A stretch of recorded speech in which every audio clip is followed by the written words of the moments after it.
Ahoy there, YouTube! I'm back again today for another game review. Today I'm very excited to check out The Arrival from Cryptozoic. This is for 2 to 4 players, take about 75 to 90 minutes to play, and it's for ages 12 plus. And in The Arrival, you are going to be spreading your fortifications and your castles all across the land trying to gain points. But it's not going to be that easy because other players are going to be attacking you with the dreaded Fomori shadow monsters that are coming from Balor's castle. Theme that doesn't come across, and more theme that doesn't come across at you.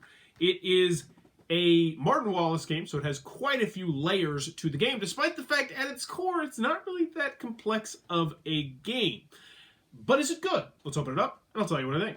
Alrighty then, we're going to take a look at what you're going to get inside of The Arrival. So first and foremost, we get our handy dandy rule booklet. It is 12 pages, double-sided, full color, full of pictures, illustrations, examples, and it is just a hot mess. It is just not a good rule booklet at all. It has all the information you need, which is great. I mean, obviously you always want that, but you are going to have to go back to this rule booklet time after time after time after time. Mine is incredibly beat up after 3 plays.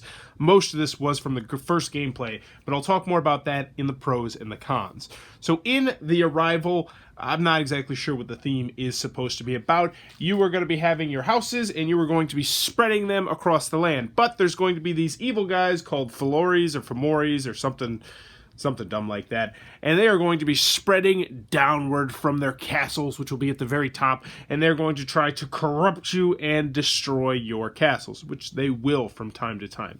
It's kind of a mean area control, interesting power game. It's a little bit hard to wrap your brain around, but let's talk about some of the components, then we'll get into the gameplay. So, component-wise, we first have the board out here, and as you can see, there's numerous different routes, and you're going to be building your fortifications, aka your houses, on different parts of there, and then you'll be able to connect them, so go from point A to point B. You also have ports around the outside, so you can go from port to port. Now, why are these different areas important? Well, because at the end of the game, for each fort you have in the different areas, you're going to score different numbers of victory points. If you're all the way down at the bottom, you're only going to score 1 victory point. But if you have forts up here in these high-risk areas, because they're really close to the castles, you're going to score 4 points or 3 points or 2 points. So you're going to score more points. Another way you can score points is by defeating these evil bad guys right here. And these are what the bad guys are going to look like. There's, I think, 3 total different kinds of bad guys. This guy is going to require 2 strength to kill him, so 2 swords, but he'll give you 3 points, or he'll let you take away 1 corruption. And corruption is a big aspect of this game, and the corruption track is all the way up on the top. And if you ever reach a certain amount of corruption during the game, then the game will end at the end of the round, and there will be an alternate way for someone to win the game. You also can just win after X amount of rounds, and the round tracker's down here, by having the most victory points, which will be wrapped around the board. So there's 2 different ways to win the game, and it can be in your strategic interest to end the game a certain way if you're playing a certain style. There's a lot of layers to this game. Next, you're going to have all sorts of different tokens and doodads and stuff like that over here, and we'll talk a little bit more about those later once we explain these cards down here. If it sounds like it's all really complex, it's not. In actuality, there's only 2 phases, and both phases are pretty clean and simple once you understand them, and that's the big thing. Next, you're going to have your little player card right here. It's double-sided. You can either play the advanced game, which will give you an asymmetrical power, or you can play the basic game, and I would recommend just jumping in with the advanced game because surprisingly, these advanced aspects are one of the easiest parts of the game to learn when you're first learning the game. Last but not least, you're going to have these 2 things right here, and these things are actually really stinking helpful. This is your handy-dandy little player aid card that everyone's going to have, and this is going to be the first player token, which is incredibly useful and will save you a couple trips to the rule booklet, even though you still are going to have to make a lot of trips to the rule booklet. So let's just go ahead and go through a phase, a round, so you can see how the game is played. So when you first start the game, you're going to be able to place one of your houses on a port, and you can put it anywhere you want on a port, and you'll do this in reverse order, so the first player will get to do it last, and the last player will get to do it first. And like I said, if you go all the way up to here, you're in more danger of the monsters who will be slowly spreading down trying to kill you. And if you're all the way down here, you're going to score less points, but you'll be safer. So you know what? I'll just start right here on this port right there, and then everyone else will do their thing. And then we'll get actually into the meat of the game, which is the earning phase. And this is a really cool aspect of this game. So there's going to be 3 piles of cards right here. And they will be randomly just put out here. And on the back of the card, it's going to tell you what you're most likely going to get the most of from this card. So for instance, this means that I'm most likely going to get a good deal of houses from this card. This one means I'm most likely going to get some victory points, and that's the victory point symbol. And I'm also most likely to get some tactic tiles, which are these over here, and we'll talk a little bit about those later. Those give the game some real extra spice.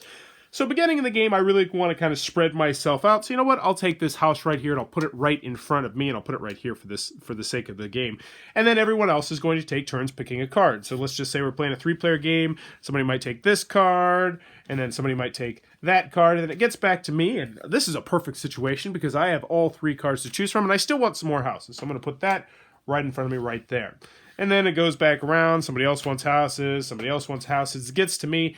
And I say, all right, I want to do some attacking this round as well. So you know what? I'm going to go here and I'm going to take this sword because this is the sword icon and this is the shield icon. I'll explain those a little bit later.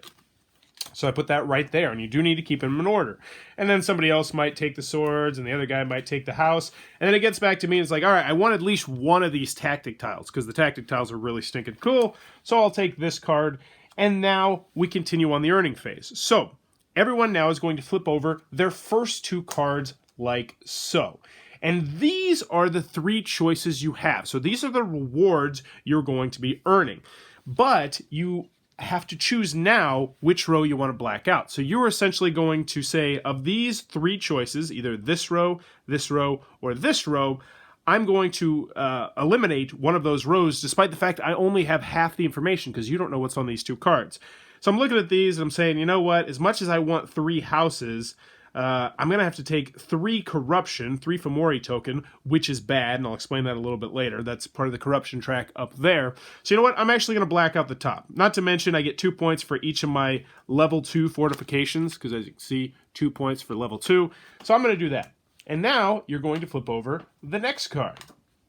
And so now my 2 choices are, I can either black out this one or black out that one. And I say, you know what? I want to make sure I guarantee myself at least 1 tactic token, so I'm going to block out that one, which means I am now committed to getting this middle row. So I flip over the last card, and then we're all going to collect our goods. So first thing I'd get is I'd get my victory points, and for this one, I would get 2 victory points. So that's pretty cool, so I get 2 victory points. I would get 2 houses, 1 house, 2 house, so I'd put 2 of my houses in front of me on my little card down here.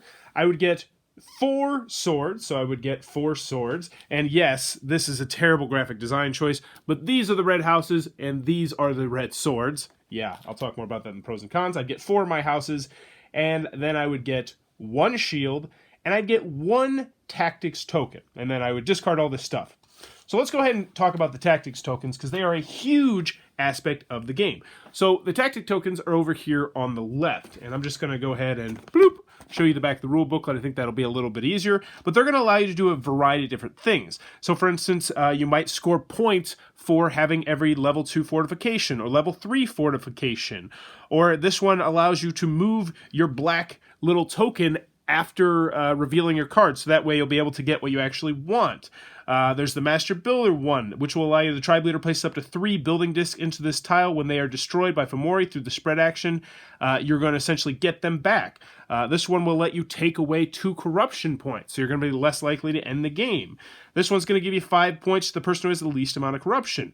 This one, really interesting, is going to give you 2 points if you're in first place, 4 points if you're in second place, 6 points if you're in third place, and 8 points if you're in fourth place, which, let me tell you, in a 4-point game can really swing the game.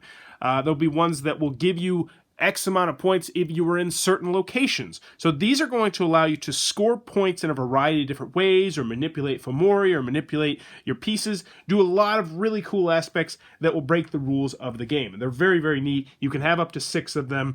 So for me personally, I started down here in SI, upside down Q, I, U, and yes, the names on here are just absolutely stupid. So none of those are on here. So you know what? I might go ahead and just take this one. This one's a good one to have. It's going to allow me to swap 2 Fomori tokens at some point in the game. Also, it looks like a smiley face. Hey. So I'll take that, I'll put that in front of me, and now we get to the actual meat of the game, which is the action phase. And how the action phase works is everyone is going to take turns, and you're going to take 2 actions on your turn. If you're the first person to pass, then you will get first player next round. So take these actions, the tactic tiles off, and we'll talk about the 2 actions. And there's only 4 actions that you can do in the entire game.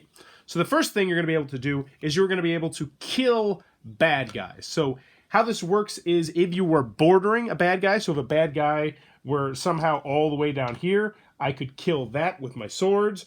Or if a bad guy's at the port, and I have a port spot, obviously I could kill that going from port to port. Or if they're in the same province of me. So let's say that the guy's right there and I'm right here. You're in my province, I could kill you. Or you can just kill anybody as long as there's somebody else next to it. So let's just say right here. But you have to pay 2 victory points in order to do that. Oh, that's a shield. So you can kill somebody essentially if they are next to you, if they are in your province, or if they are in your port for free, or you can try to kill somebody if they're far away but connected to somebody else if you pay 2 victory points, if you lose 2 victory points. Now, why would you want to do that? Because some of them go up to like, I think it's like 6 victory points, and you're sort of neglecting, you're taking away 6 victory points from someone else at the cost of only gaining 4.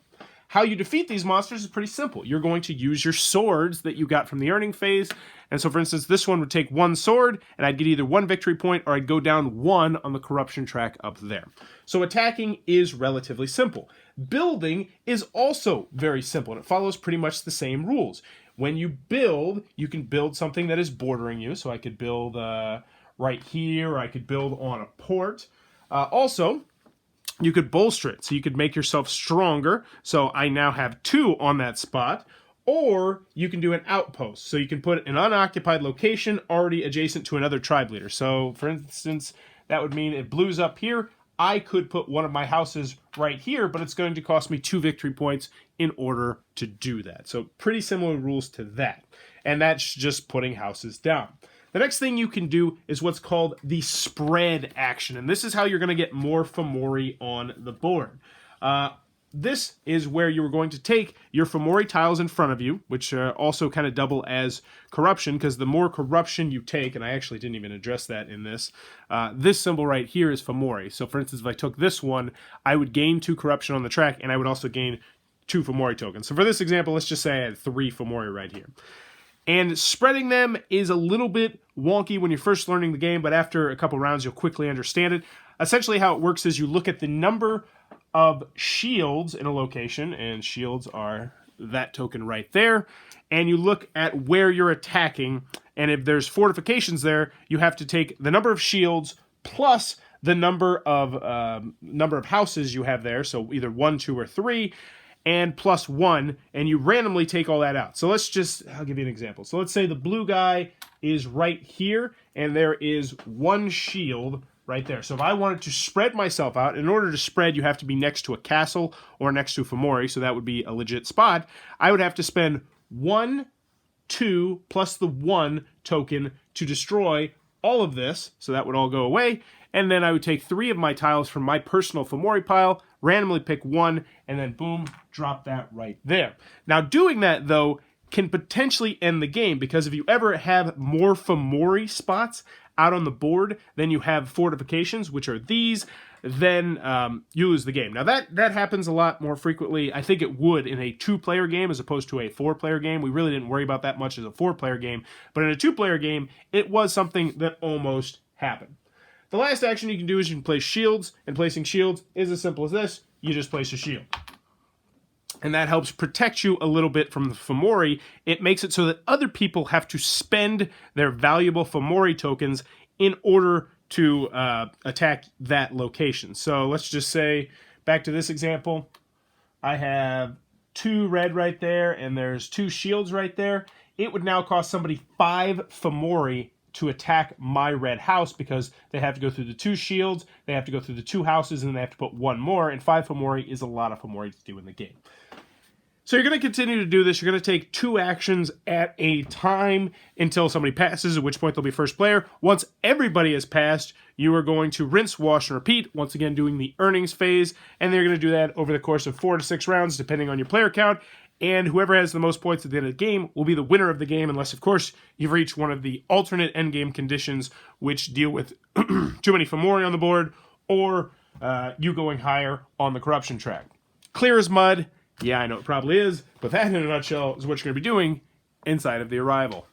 Alrighty then, The Arrival from Cryptozoic. What are my final thoughts? Let's go over the pros, let's go over the cons. First, on the con side, game's not going to be for everybody for a variety of different reasons. 2 to 4 players, restricted player count. Also, 2 players and 4 players, they play really stinking different.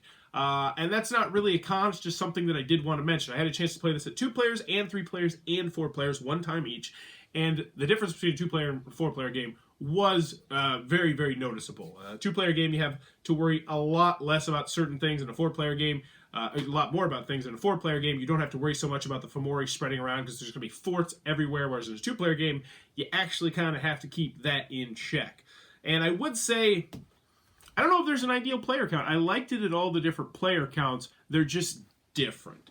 Now, moving on to component-wise, there are definitely some component issues I have with the game. So first and foremost, we had things peeling off the edge of these triangles in the first game. Within 2 hours of popping them out, some of the edges were starting to peel off just a little bit. So I suspect after game 10, 11, 12 of this, you're going to have issues with that. Also, some of the graphic design choices were just poor. Why do the red houses and the red swords have the exact same color? How did someone not notice this? This is inexcusable. Speaking of inexcusable, my biggest issue with this game, and I'm going to tell you right now that I think this is a great game. I think it's a very well-designed game, but this rule booklet is garbage. Absolute 100% garbage, and it made me fundamentally change how I'm going to do my reviews in the future. I'm going to start keeping track of how many times I have to go back to a rule booklet, and I'm going to start mentioning that in the review because I think that's a useful thing,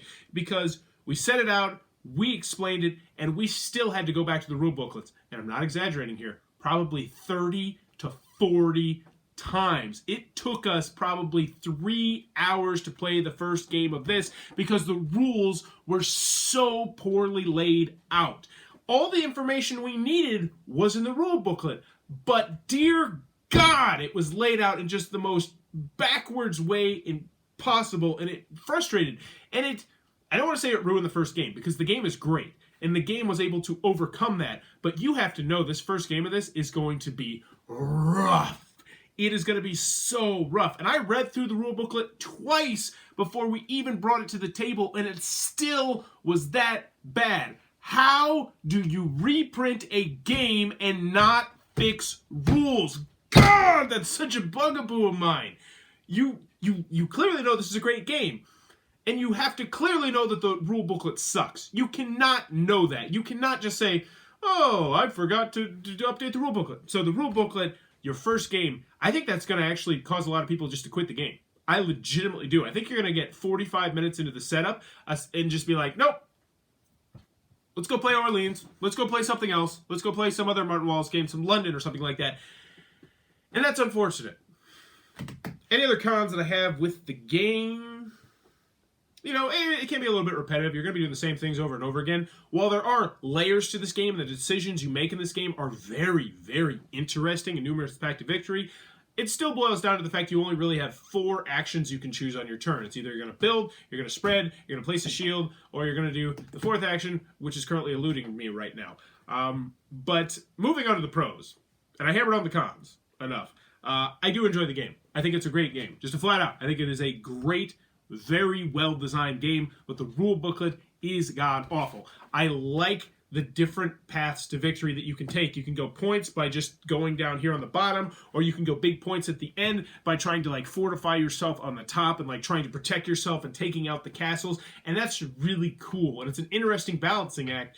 And 2 of the 3 games I played, we were not sure who was winning until the very end, which I did enjoy that aspect. I also really like the tactics tile. The tactics tiles really throw an interesting wrench into the game, because if you get 2 tactic tiles that really stack up well together and you can play them, it's like, well, this kind of changes my strategy on the fly, and I did like that aspect of the game. Oh, another comment of this game is the theme is dumb. And the theme is actually part of the reason why I had so many issues with the rule booklets, because they try to really they try to just put the theme all up in you. And it's like, Fomori, the Fomori are coming down from the blah, blah, blah. Did you get the stuff with the corruption? It's like, just give me simple English terms. But honestly, this whole review could be just me just yelling about the rule booklet. But continuing on to the pros, the game has layers. And I like that. And each time I played the game, it got easier to teach, which is a good thing. So it pretty much boils down to this. For me personally, am I keeping this game? No. 2 to 4 players is just too restrictive of a player count. There's too many other great games competing at that 2 to 4 player mark. And I inevitably know what would happen if I kept this game. Because I used to keep games like this. I used to keep games that were great, that I knew I was only going to get to the table maybe once or twice a year. But here's the thing. I know that when I get this game back out, say in December or November, because we were like, yeah, that was really fun when we played that game that one time, I'm going to have to go through the same frustration I went with the rules that I did when we first played this game. And I do not want that in my life. So in the end, The Arrival ruins this. The rule booklet ruins The Arrival, in my personal opinion. Unless you think you're going to be able to get this game to the table routinely, or you have just an absolutely stellar memory when it comes to rules, I have a really hard time recommending The Arrival, because that rule booklet is so bad when you're first learning the game, or I imagine when you're relearning the game to teach the game. So that's The Arrival from Martin Wallace. I think it's a fantastically designed game, and I think when they do another reprint, you know, in 10 years or 20 years or whatnot, if they do a new rule booklet, this will definitely be one I can recommend. But for the time being, the rule booklet sinks the game because it is just so poorly laid out. So that is The Arrival from Cryptozoic. If you enjoyed this review, please be sure to click on that subscribe button down below in the comments below. Let me know. Can you think of another game that you've played that's a great game, but that rule booklet just sinks it for you? For me personally, I gotta go with Robinson Crusoe. I really love that game, but dear God, that rule booklet was bad, and I never even got a chance to review the game. And that's, you know, I purchased a copy of that game, and I was like, man, yeah, I think I got it as a Board Game Geek Secret Santa thing, and I was excited to review that game because I loved the game, but the rule booklet was just so bad that when I revisited the game a month and a half later, after playing the game for the first and second times, I just had to completely relearn the game, and that was so frustrating with the rules. So for me, it's Robinson Crusoe. But let me know in the comments below, what is a game that you really enjoy, but that rule booklet sinks the game for you? And as always, thanks for your time, YouTube.